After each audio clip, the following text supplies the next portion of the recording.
दोस्तों, आज की कहानी है एक आंच की कसर, जो कि मुंशी प्रेमचंद जी द्वारा लिखी गई है। तो चलिए कहानी शुरू करते हैं। पूरी नगरी में श्रीमान यशोदानंदन जी की खूब चर्चा हो रही थी।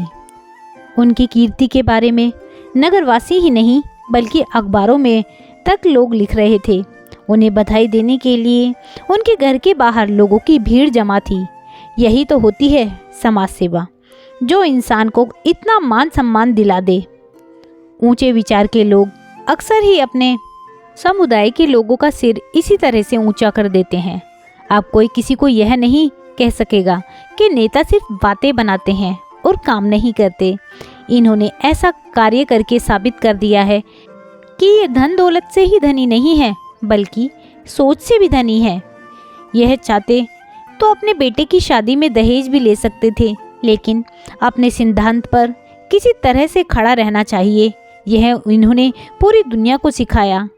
दहेज में 1 रुपया भी न लेकर यशोदानंदन ने बता दिया कि वो साहसी भी हैं और उन्हें अपने सिद्धांतों से खूब प्रेम भी है। इन्होंने वो किया है जो कोई न कर सका। ऐसा करके यशोदानंदन ने सबका सिर गर्व से ऊंचा कर दिया। श्रीमान यशोदानंदन के 2 बेटे थे। एक बेटा स्नातक की पढ़ाई पूरी करके विद्वान बन चुका था। उसी की शादी हुई और वो भी बिना किसी दहेज। आज दूल्हे का तिलक हुआ, जिसमें कई सम्मानित लोग आए थे। महफिल जमाने के लिए कुछ लोग सितार का हुनर दिखा रहे थे। सब लोग यशोदानंदन को बधाइयाँ दे रहे थे और दावत भी तैयार थी। एक व्यक्ति ने यशोदानंदन से कहा, आपने कमाल करके दिखा दिया। दूसरे मेहमान बोले, सिर्फ कमाल नहीं, इन्होंने झंडे गाड़ दिए हैं। लोग दहेज के खिलाफ सिर्फ बोलते हैं, लेकिन इन्होंने कर दिखाया है।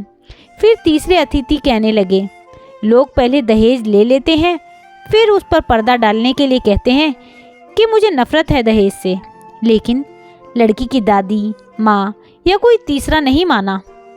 तभी चौथे सम्मानित पुरुष बोल पड़े, आप जानते नहीं कितने तो ऐसे लोग हैं जो कहते हैं कि हमने अपने बेटे की पढ़ाई में खर्च किया है, उस पैसे को तो वापस लेना ही था। उन्हें सुनकर लगता है कि उन्होंने बेटे की शिक्षा पर खर्च करने की जगह पैसा बैंक में जमा करवाया हो। सबको सुनने के बाद 5वें व्यक्ति कहते हैं, मुझे समझ आ रहा है कि आप सब लोग मुझे सुना रहे हैं। क्या सारा दोष लड़के वालों का होता है? लड़की वालों को कोई दोष नहीं है? यह सुनते ही बात को शुरू करने वाले पहले सज्जन ने पूछा, इसमें लड़की वालों का दोष कैसे? सिर्फ इतना कि वो लड़की के परिवार वाले हैं। दूसरे मेहमान ने भी 5वें से सवाल किया, हाँ, सारा दोष भगवान का है कि उसने लड़कियों की रचना की है। क्यों? तभी 5वां व्यक्ति बोला, मैंने ऐसा नहीं कहा कि सारा दोष लड़की वालों का है, लेकिन लड़की और लड़के वाले दोनों ही बराबर के दोषी हैं। लड़के वाले पैसा नहीं देंगे तो कम से कम उन्हें ऐसी शिकायत करने का हक तो नहीं होगा कि लड़की के लिए अच्छा दूल्हा का जोड़ा क्यों नहीं लाए, बाजे गाजे अच्छे क्यों नहीं हैं, क्यों? चौथे इंसान ने कहा, आपकी बात पर गौर करना चाहिए। फिर 5वां कहने लगा, बस तो आपको मानना होगा कि लड़कों की तरफ से दिए जाने वाले गहने जोड़े भी दहेज की तरह ही एक ऐसी प्रथा है जिनका त्याग होना चाहिए। यह सब सुन रहे यशोदानंदन ने कहा, यह सब बेकार के बहानेबाजी हैं। मैंने दहेज नहीं लिया तो क्या मैं अपनी बहू के लिए गहने और कपड़े नहीं ले जाऊंगा? इतने में इस बात की शुरुआत करने वाला पहला व्यक्ति बोला, आपकी बात एकदम अलग है। हम जैसे आम लोगों में आप नहीं आते हैं। आपकी गिनती देवताओं में होनी चाहिए। दूसरे ने जवाब में सिर हिलाते हुए कहा, आपने दहेज की इतनी बड़ी रकम छोड़ दी, बहुत खूब। यशोदानंदन तभी बोल पड़े, मेरी बढ़ाई मत कीजिए। मेरा साफ मानना है कि इंसान को अपने सिद्धांत पर ही चलना चाहिए। सिद्धांत के सामने पैसों को कोई मोल नहीं होता।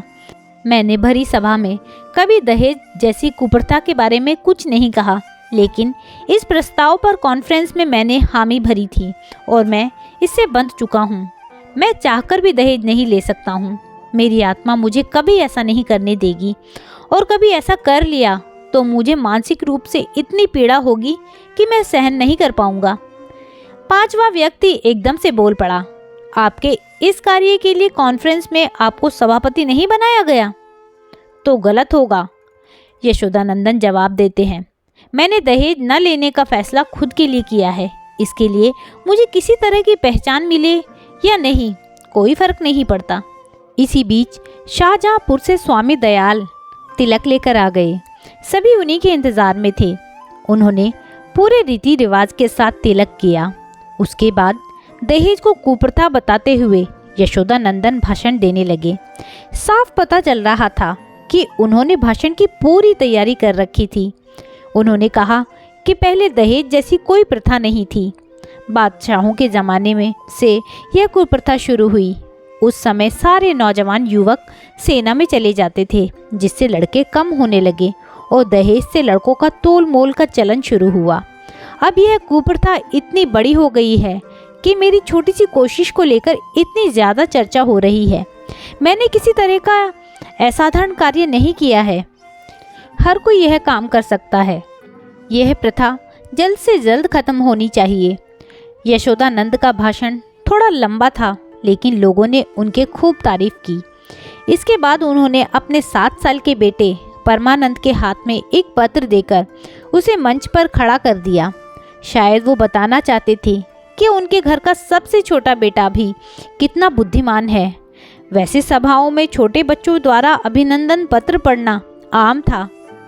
तिलक के कामकाज को देखने के लिए यशोदानंद थोड़ा आगे चले गए और परमानंद ने पत्र पढ़ना शुरू किया। नमस्कार, आपके पत्र से ऐसा मालूम होता है कि आपको मुझ पर थोड़ा भी भरोसा नहीं है।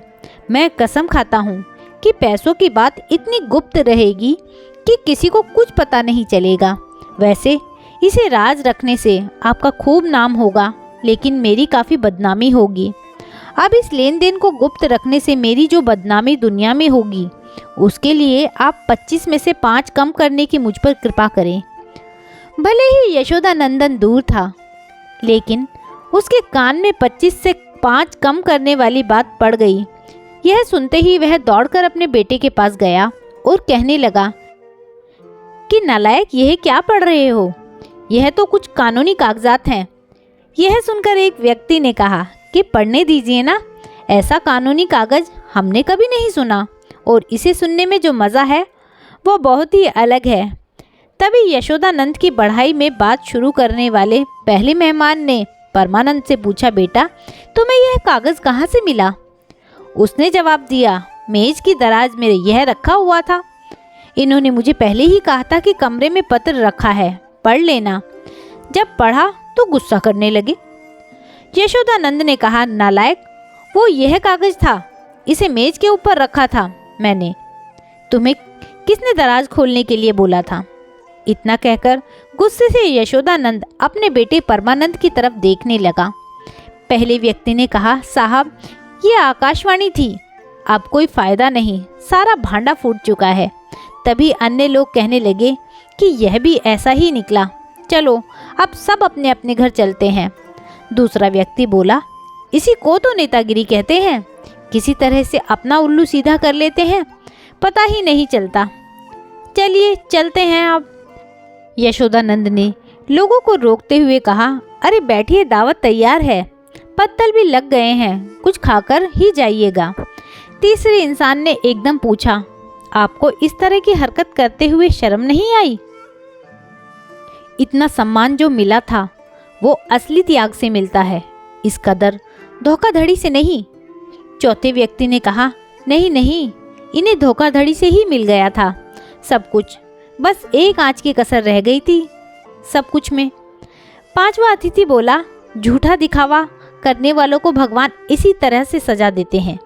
इतना कहकर लोग यशोदानंदन के घर से चले गए और वो अपने बेटे को गुस्से से देखता रह गया। उधर रास्ते में जाते हुए लोग यशोदानंद के घर हुए उस पूरे नाटक के बारे में कहने लगे कि पढ़े लिखे धनी और विद्वान लोग भी ऐसी हरकतें करते हैं। इन्हें पैसा लेना ही था तो खुलकर लेते, कोई रोक थोड़ी रहा था। इस तरह से दिखावा करके लोगों को क्या जताना चाहते थे? इन्हें पैसा भी कमाना है और मुफ्त की इज्जत भी चाहिए। इस पर एक व्यक्ति ने कहा कि मुझे यशोदानंद पर दया आ रही है, उसने इतना सब कुछ रचा और अपना झूठ छुपाया, लेकिन आखिर में सब कुछ सामने आ ही गया। बस एक आंच की कसर रह गई इन सब में। कहानी से सीख। तो दोस्तों, इस कहानी से हमें यह सीख मिलती है कि झूठ फरेब की उम्र लंबी नहीं होती। सच कभी न कभी सामने आ ही जाता है। सच सामने आने का रास्ता खुद ढूंढता और झूठ का भांडा फोड़ देता है।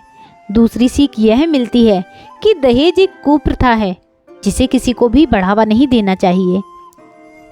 तो दोस्तों, यह थी कहानी एक आंच की कसर, जो कि मुंशी प्रेमचंद जी द्वारा लिखी गई है। आपको यह कहानी कैसी लगी मुझे कमेंट करके ज़रूर बताइएगा। यदि कहानी अच्छी लगी हो तो कहानी को लाइक कीजिएगा, शेयर कीजिएगा और मेरे चैनल को सब्सक्राइब करना ना भूलिएगा।